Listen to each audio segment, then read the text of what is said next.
Hey guys, welcome back to my channel. Today I am going to be doing a part 2 of my last video, which was the Q&A. If you haven't watched this video, go ahead and watch it. Basically a continuation because some people were DMing me asking me questions regarding my son, like why did I get pregnant so young.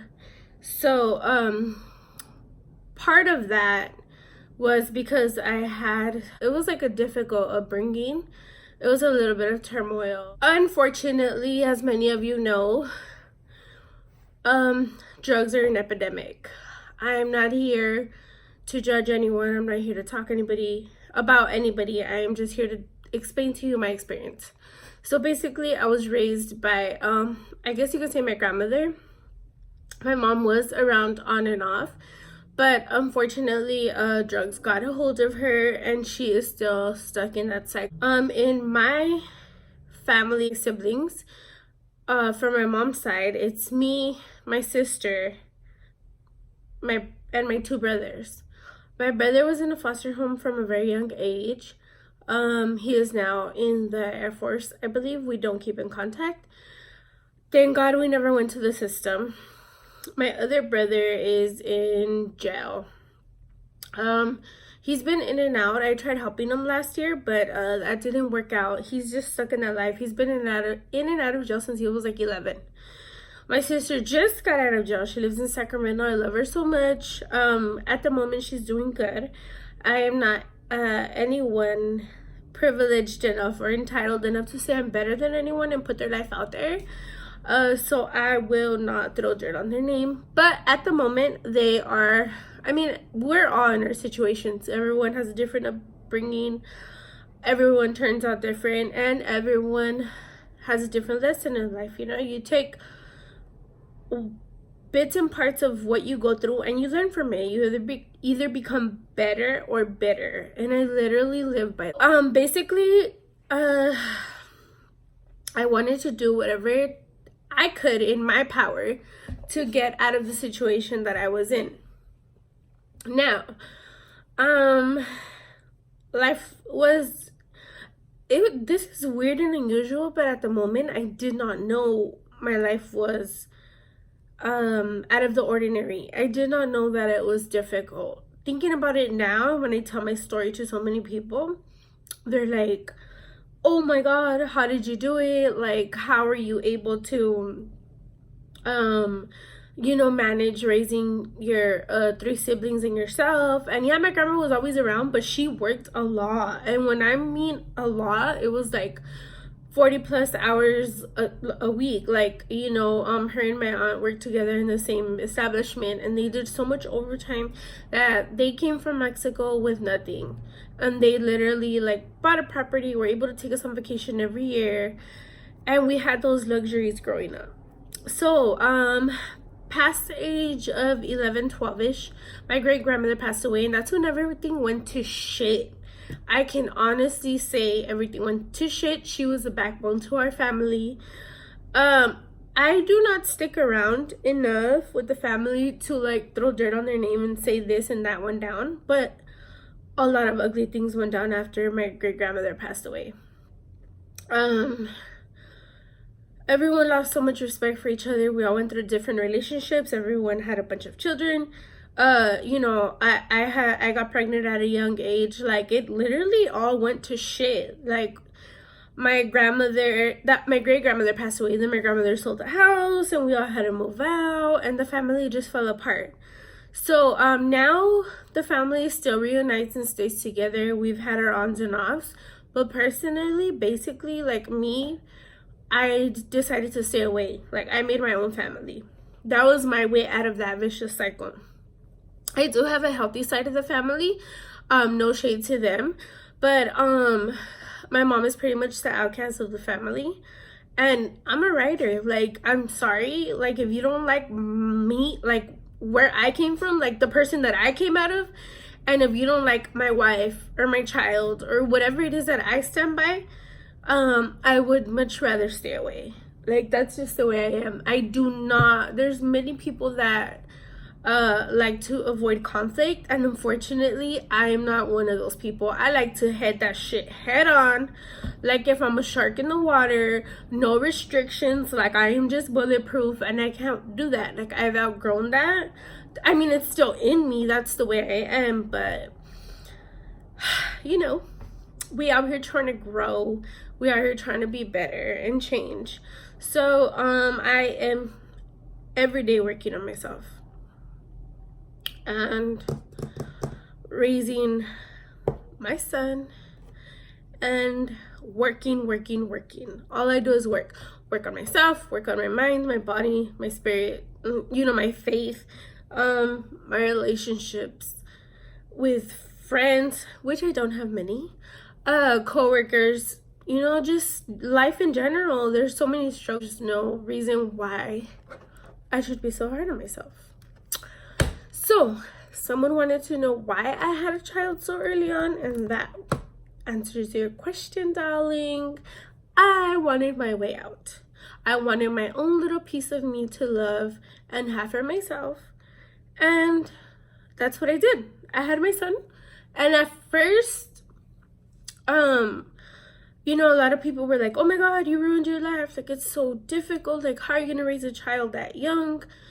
And I don't encourage teenagers to get pregnant, and thank God I have a good son. Like I obviously was, you know how they say, this is a Spanglish channel, by the way, guys, if you don't know what that is. I speak English and Spanish, so Spanglish. A lot of people say lo que hace uno lo paga con los hijos. So I know I have a good kid. Like I know he's not crazy. Like he's not travieso. He's not he has an attitude, you know, he's like a mini me, but he's not a bad kid. Like he's not in gangs, he's not out there fighting everybody, he's not out there doing drugs. No shade to no one, but that's just me. I know what I was doing at 16, you know, so he's a good kid. And they say that todo lo que hace uno lo paga con los hijos, and I think I have a good kid. He has a good head on his shoulders. And like I was saying, I don't condone early pregnancy. At 16, 15, 16, it's hard to know what's good for you. I mean, even me at my age, I'm still trying to find my passion, you know? I mean, I know what my passion is, but I'm still working towards it. So, not having that guidance, I've had to make many mistakes to find out things the hard way. So, I don't glamorize young pregnancies. I don't say like, oh, just go and start your own family, you know, do your own thing. Like, no, I don't think that's not the way everyone should do it, but that's the route that I took, and it worked out for me. But I did also make sure I stood off of drugs. I only had one son, you know, and there was many bumps along the road. Like I went through my party phase. I drank a lot. I got in a lot of fights. I got a bunch of tattoos I regret. You know, like everyone makes mistakes.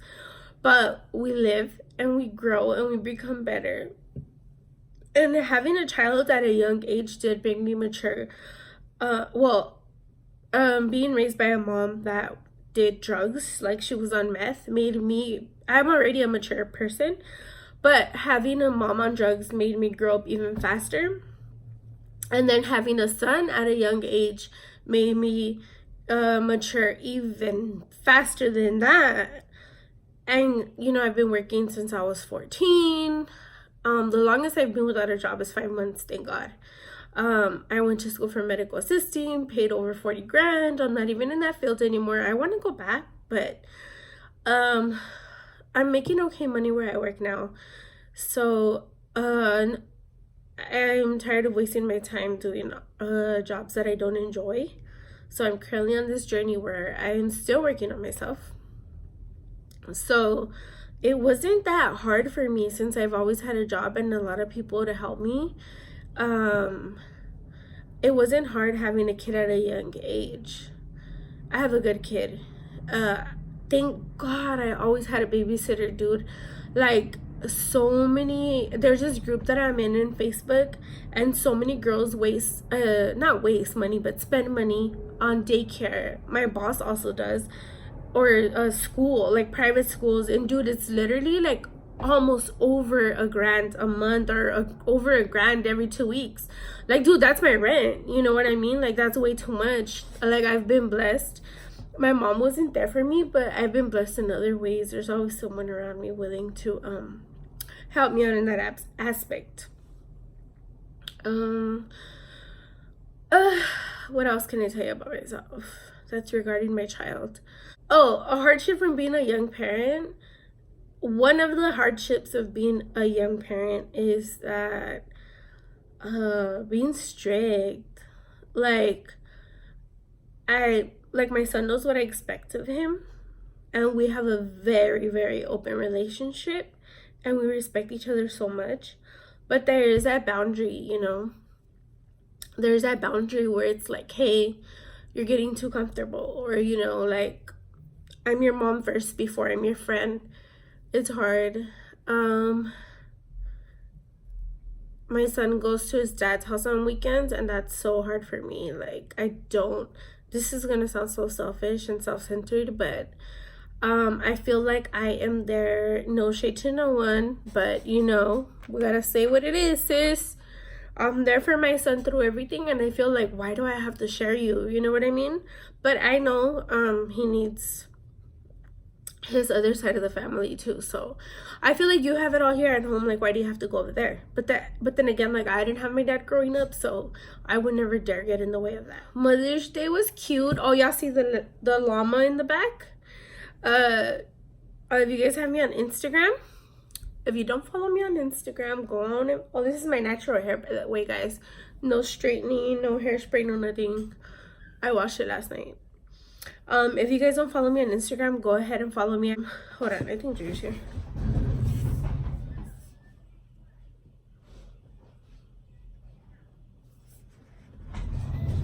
Ow. That's just some people. Okay, so that llama in the back is a llama that Junior got for hold on, let me get comfortable again because I was being a chismosa. Is the llama in the back is a piñata that Junior got for Sharon for Mother's Day. Junior, Sharon's sister, and I filled it up with things she liked. So we put a couple outfits in there, all her favorite candies, and it was a hit. She loved it. Junior bought me a wonderful gift, and I love it so much, and I hold it so dear to my heart, but it's something personal, so I cannot say it on here. You guys can know my business, but not my business, you know what I mean? Oh, guys, oh my god, the most horrible thing in the world. Let me vent. My blood pressure went high like a couple of, I would say, like 2 years ago. I had really high blood pressure. So I was much bigger. Like, I had gained a lot of weight, like over 50 pounds. Yeah, and I was big, and my blood pressure was out of control, so I had to get on medication. And then, like, I think a year later, I still got time frames, I lost a lot of weight, and I started eating healthier, and I become more health conscious. I became more health conscious, and I was able to get off my medication. But due to work related stress and the usual life stress, because, you know, we all have stress, we all have friend drama, family drama, we have bills, we have work.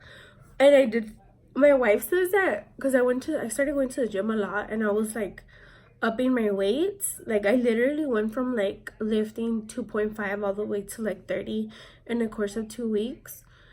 Based on that information that I gave you all now, we came up with the conclusion that the eye vessels in my eye popped because of that. Because of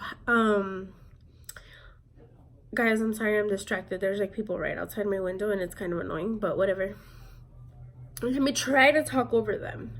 So because of my hypertension being so high, all the blood vessels in my eye popped. You can still see a little bit of red in there. You see it? But it was really bad. It was like bad. Like, my whole white part of my eye was red. You couldn't see it at all. And it was so scary, and I was stressed out, and I was so like grouchy with it, and that's not good. angry, stress, anxiety, all that triggers your blood pressure and makes it go up. So I literally stopped drinking Red Bulls, I stopped drinking coffee, I stopped drinking pre-workout, I stopped going to the gym, getting irritated. Like I was literally going to the restroom, taking a deep breath and calming down. And over the weekend I rested, I didn't do any chores, and in a matter of 2 weeks, this week coming, like on Tuesday or Wednesday, should it be 14 days, it should be completely gone. So I did everything I had to do. I got back on my medication, quit all of what I just mentioned, and my eye got better. So based on that little mini story, I want to tell you guys, or give you guys a message, to please, please, please, please take your health very seriously. Drink a little water. Don't let stress get to you so bad. Find a form of de-stressing. Does that even make sense? Okay, do what suits you well. Do what's good for you. Read, write in a journal, shoot, I don't know, make a YouTube workout. Do what you gotta, like, stop. Have a reality check, especially if you have children. Like, stop. Really love and care for yourself. Because if you're not here to take care of them, honey, ain't nobody else gonna do it like you would. So that was a huge reality check for me. What else? I know I'm boring you.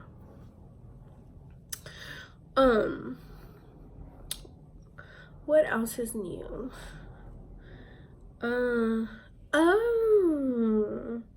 For Mother's Day, my babe gave me an Apple Watch. Since I'm getting more into my fitness, it reads all your daily activity calories.